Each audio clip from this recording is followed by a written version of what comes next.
नमस्कार प्यार दोस्तों, मैं दीपक राणा आप सभी का हार्दिक स्वागत करता हूं आपके अपने YouTube चैनल अपग्रेड एकेडमी पर। जैसा कि प्यार दोस्तों, हम हिंदी व्याकरण के अंदर अपना संधि टॉपिक कर रहे थे। भी संधि टॉपिक में मैंने आपका स्वर संधि और व्यंजन संधि कंप्लीट करवा दिया है। अभी वो वीडियोज़ यदि आपने नहीं देखे हैं, उन सभी वीडियो का लिंक मैं आपको डिस्क्रिप्शन में प्रोवाइड करवा दूंगा, आप जाकर देख सकते हैं। ऐसे ही भाई हम आज संधि के अंदर हम संधि का थर्ड पार्ट व्यंजन संधि को डिस्कस करेंगे भाई। तो इसी के साथ प्यार दोस्तों, हम अपना आज का टॉपिक संधि के अंदर विसर्ग संधि उसको स्टार्ट करते हैं। अब यहाँ पे है हमारा इसका संधि का थर्ड पार्ट विसर्ग संधि भी।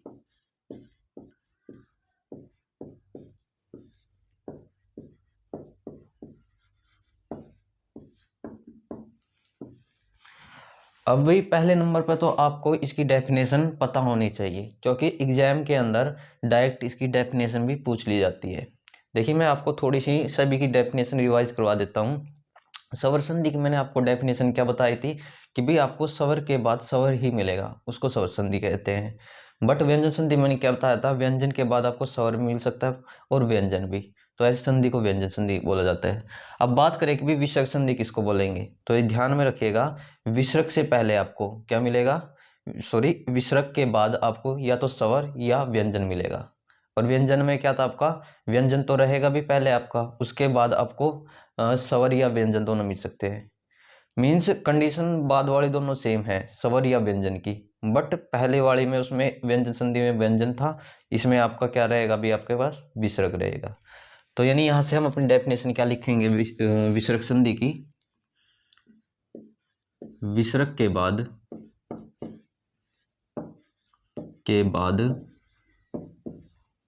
आपका क्या है भाई, स्वर या व्यंजन आए। ऐसी संधि को हम क्या बोलते हैं, विसर्ग संधि बोलते हैं। क्या लिखवाया मैंने, विसर्ग के बाद आपको या तो स्वर मिलेगा या व्यंजन मिलेगा, और उसी को हम क्या बोल देते हैं, विसर्ग संधि बोल देते हैं। जिस तरीके से भाई हमने व्यंजन संधि के 7 से 8 रूल पढ़े थे, ऐसे ही क्या होगा भाई, आपका विसर्ग के संधि के अंदर भी आपके 6 से 7 रूल बनेंगे, ठीक है ना। उनको हम पूरी डीपली विद एग्जाम्पल के यहाँ पे सोल्व करेंगे भाई, मतलब मैं उनको यहाँ पे समझाऊंगा आपको। तो इसमें देखिए भाई, विसर्ग संधि के अंदर आपका पहला रूल क्या रहेगा भाई, पहले रूल में क्या होगा भाई आपका, देखो धन से पहले तो भाई आपको क्या मिले, ए मिले विसर्ग संधि में। और देखो इसके साथ आपका विसर्ग अटैच होगा भी, याद रखना। और धन के बाद आपको क्या मिले, यहां भी ए ही मिले, ठीक है ना। धन से पहले आपको ए मिले और धन के बाद आपको ए मिले, दोनों तरफ ए हो तो इस विसर्ग को आपको क्या कर देना है, ओ कर देना है। और साथ में एक साइन देना है हमको यहाँ पे लुप्त आकार का भी, इस तरीके से भी, इस साइन को हम क्या बोल देते हैं भी, लुप्त आकार। अब देखिए इस चीज को मैं आपको विद एग्जांपल के समझाता हूँ कि भाई कैसे बनाया जाएगा इसको। जैसे मैं यहाँ एग्जांपल देता हूँ आपको, मन है धन अनुकूल, ये मैंने यहाँ पे एग्जाम्पल लिखा। अब ये देखिए, धन से पहले आपको क्या दिखा भी, एक तो विसर्ग दिख गया, और इससे पहले क्या है, न के साथ क्या होता है भी, आपका स्वर ऐड होता है यानी इंक्लूड होता है, तो इसमें लिख सकते हैं न प्लस ए। तो मीन्स इसमें क्या आ गया आपके पास ए, और यहाँ भी क्या है आपका ए है। तो भाई हम अकॉर्डिंग टू रूल क्या करेंगे, जो आपका विसर्ग होगा उसको ओ कर देंगे, साथ में लुप्त आकार लगा देंगे भाई, यही होगा। तो देखिए इसकी संधि बनाइए आप क्या बनेगी, मैं यहाँ पे लिखवाता हूँ, मन विसर्ग का ओ, मनो, और साथ में क्या लगाना है, लुप्त आकार भी, यानी इस टाइप से। अच्छा, मनो नुकूल बन जाएगा भाई आपके पास, नु। तो इस तरीके से हमको क्या करना है, इस विसर्ग संधि की ऐसे संधि में कन्वर्ट कर देना है। जैसे मैं आपको एक एग्जांपल देकर और समझाता हूँ, मैं लिखता हूँ यश है प्लस में अभिलाष है।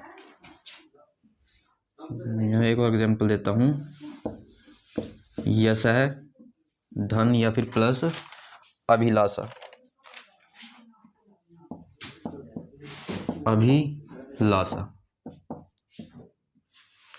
अब देखो भाई यहाँ पे क्या आ गया अपने पास विसर्ग, और विसर्ग से पहले क्या है स प्लस ए यानी ए है, यहाँ भी ए है, तो हम क्या करेंगे इस विसर्ग का ओ कर देंगे और साथ में क्या लगा देंगे हम इसमें लुप्त आकार। तो मतलब इसकी संधि करेंगे, क्या बनेगा आपका यशो भिलाषा भी, बट यहाँ पर क्या लगाएंगे हम लुप्त आकार लगाएंगे भाई भिलाषा। तो भाई इस रूल के माध्यम से हम क्या कर सकते हैं इस विसर्ग संधि को संधि में कन्वर्ट कर सकते हैं भाई। मीन्स आपको रूल पता होगा तभी आप ये चीज़ें बना पाओगे भाई। अब चलते हैं हम अपने नेक्स्ट रूल की तरफ।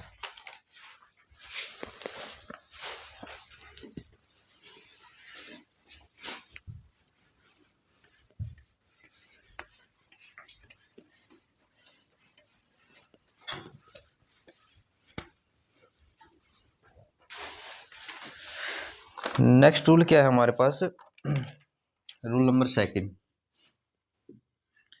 देखिए भाई आपको क्या मिले, धन से पहले बोल लो या विसर्ग से पहले बोल लो, विसर्ग से पहले आपको ए मिलेगा भाई, ठीक है।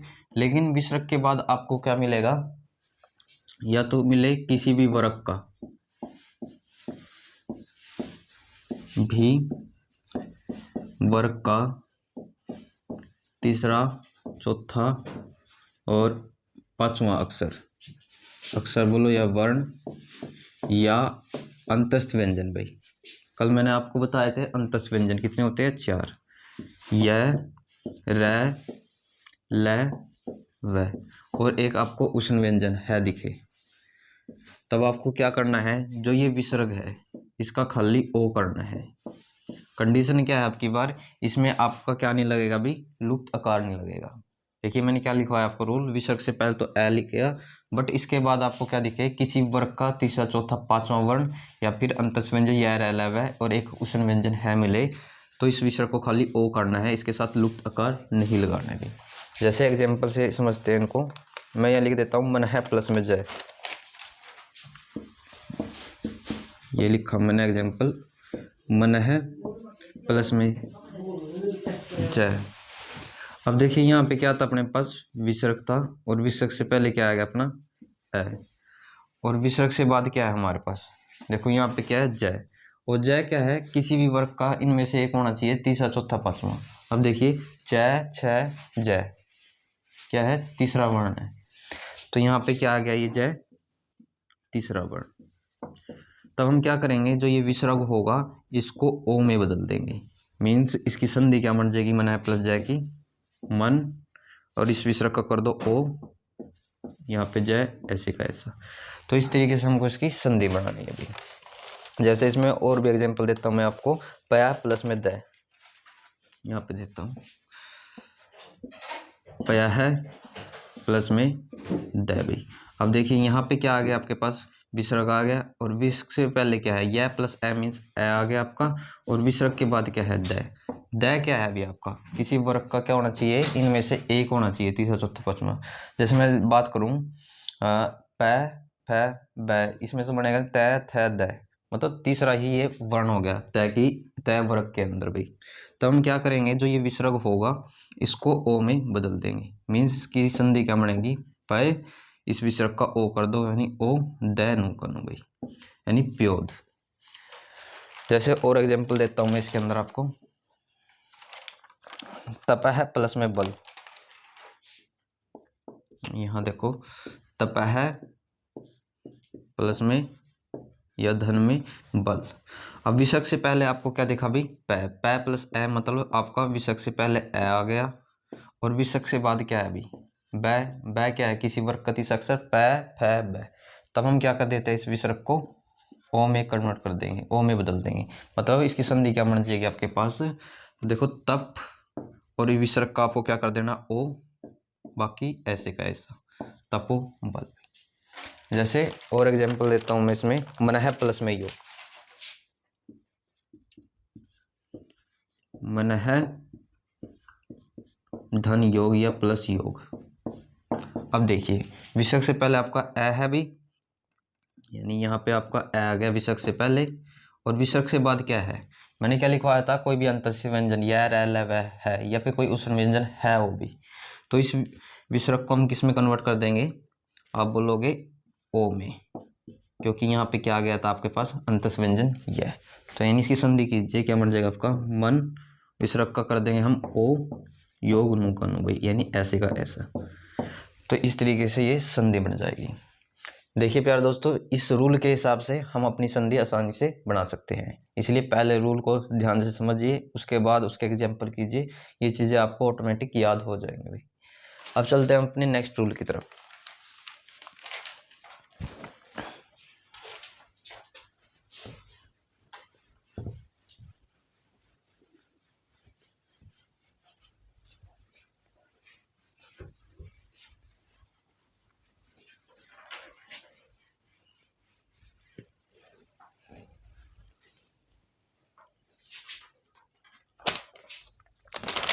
अब रूल नंबर 3 क्या है हमारे पास, देखिए विसर्ग से पहले आपको क्या करना है, ए या फिर आ को छोड़कर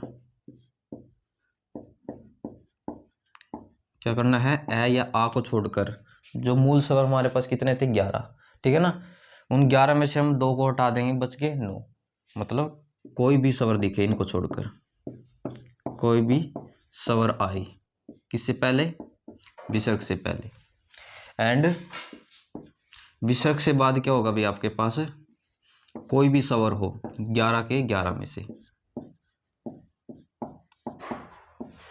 या फिर किसी भी वर्ग का तीसरा चौथा पांचवा वर्ण, किसी भी वर्ग का तीसरा चौथा या पांचवा वर्ण हो। इसके अलावा भी आपका अंतस्थ व्यंजन जो 4 बताए थे मैंने आपके, य, र, ल, व, और एक आपका उष्ण व्यंजन या संघर्षी व्यंजन है दिखे भी, तब आपको क्या करना है, जो ये विसर्ग दिखा होगा आपको, इस विसर्ग को र में कन्वर्ट कर देंगे। देखिए मैं दोबारा फिर रूल बताता हूँ, विसर्ग से पहले आपको ए या आ को छोड़कर कोई भी स्वर दिखे भी, ठीक है, और विसर्ग के बाद आपका कोई भी स्वर 11 के 11 में से, या फिर किसी वर्ग का तीसरा चौथा या पांचवा वर्ण आए, या अंतस्थ व्यंजन या र ल व एक उष्ण व्यंजन है दिखे, तो इस विसर्ग को हमको किस में कन्वर्ट करना है, र के अंदर कन्वर्ट करना है, में बदलना है भाई। अब देखिए मैं इस रूल को आपको एक उदाहरण देकर समझाता हूँ भाई। जैसे मैं यहाँ एग्जाम्पल लिखता हूँ, निहि प्लस में आकार, ये लिखा मैंने एग्जाम्पल आपके सामने, निहि धन आकार या प्लस आकार। अब इसको कन्वर्ट कीजिए, अब देखिए ये आ गया हमारे पास विसर्ग, और न ई, यानी बाद में साउंड ई की आई है, और ये किसकी है, छोटी ई की है भी, एंड आगे क्या है हमारे पास, विसर्ग के बाद आ है। मैंने रूल क्या बताया था कि विसर्ग के पहले ये 2 नहीं होने चाहिए, इसके बाद कोई भी स्वर क्या आ गया हमारे पास, ई आ गया, तो कोई भी स्वर ई लिख दिया, और विसर्ग के बाद 11 के 11 में से कोई भी स्वर आ जाए, तब आपको क्या करना है, जो ये विसर्ग दिख रहा है इसको रै में कन्वर्ट करना है, मीन्स इस विसर्ग को हम किस में कन्वर्ट कर देंगे, रै में कन्वर्ट कर देंगे, मीन्स इसकी संधि क्या बन जाएगी हमारे पास, नी विसर्ग का आपको रै कन्वर्ट करना है, निराकार हो जाएगा भाई। जैसे मैं और एग्जाम्पल देता हूं इसमें, दू प्लस में आशा,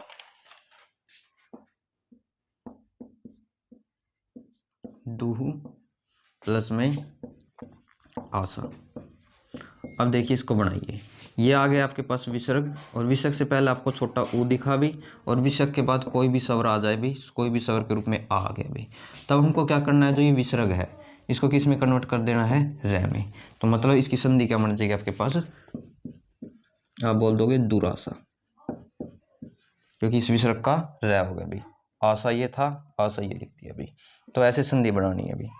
जैसे मैं इसमें और एग्जाम्पल देता हूँ भाई आपको, क्योंकि एग्जाम्पल मस्ट है भाई, जो मैं आपको 2 से 3 रूल्स लिखवा रहा हूँ इनके।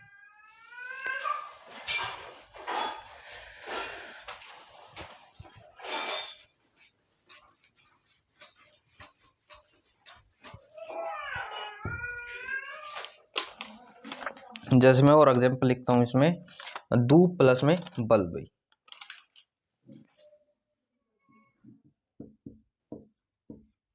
दू प्लस या धन बल। अब इसको बनाइए भाई। अब ये आ गया आपके पास विसर्ग, और विसर्ग से पहले क्या है आपके पास छोटा ऊ, और विसर्ग के बाद क्या आ गया अभी आपके पास बै। और बै क्या है अभी आपका, मैंने रूल बताया था किसी भी वर्ग का, हमारे पास 5 वर्ग थे ना, तीसरा चौथा पांचवा वर्ण स्तंभ के अंदर, कॉलम के अंदर। अब बै क्या था भाई हमारे पास, देखिए पै फै बै, तीसरा वर्ण था किसी भी वर्ग में। तो हमको क्या रूल कौन सा रूल अप्लाई करना है कि इस विसर्ग को रह में कन्वर्ट करना है, मतलब यहाँ पे क्या आएगा आपका रह आएगा। तो मीन्स इसकी संधि क्या बन जाएगी आपके पास दुर्बल। इसमें इस तरीके से इसको संधि में कन्वर्ट करना है जैसे, ठीक है भाई। इतने ही एग्जांपल्स थे इसमें।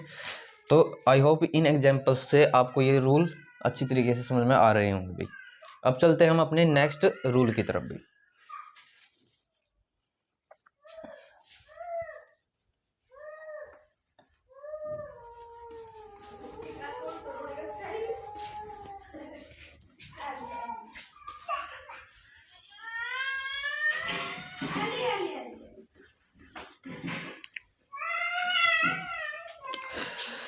आगे नेक्स्ट रूल क्या है हमारे पास, रूल नंबर 4 भाई। रूल नंबर 4 में क्या होगा भाई आपका, देखिए विसर्ग से पहले आपको कुछ भी दिखे भाई, इसमें कोई समस्या नहीं है, लेकिन विसर्ग के बाद आपको क्या दिख जाए, च या छ में से एक दिखे। क्या दिखे भाई, विसर्ग से बाद आपको च या छ में से कुछ भी दिखे, बट इससे पहले कुछ भी हो, तब इस विसर्ग को आपको किस में कन्वर्ट करना है, 21 वाली स के अंदर भाई। नेक्स्ट क्या है भाई आपको इसमें पता होना चाहिए, इसमें विसर्ग से पहले आपको कुछ भी दिखे भाई, बट विसर्ग से बाद आपको क्या दिख जाए, ट या ठ में से एक दिखे भाई, तभी इस विसर्ग को आपको किस में कन्वर्ट कर देना है, षटकोण वाली स में कन्वर्ट कर देना है। एंड नेक्स्ट क्या है इसी के अंदर रूल, विसर्ग से पहले आपको सेम यानी कुछ भी दिख जाए, बट विसर्ग के बाद आपको क्या दिखे भाई, त या थ में से एक दिखे, तब आप इस विसर्ग को किस में कन्वर्ट कर दोगे, स्लेट वाली स में कन्वर्ट कर दोगे। ठीक है, मैं दोबारा बताता हूँ, विसर्ग से पहले कुछ भी है बट आगे च या छ हो तो विसर्ग को 21 वाली स में, विसर्ग से पहले कुछ भी है लेकिन इसके बाद ट या ठ हो तो इसको षटकोण वाली स में, विसर्ग से पहले कुछ भी हो इसके बाद त या थ हो तो विसर्ग को स्लेट वाली स में कन्वर्ट करना है।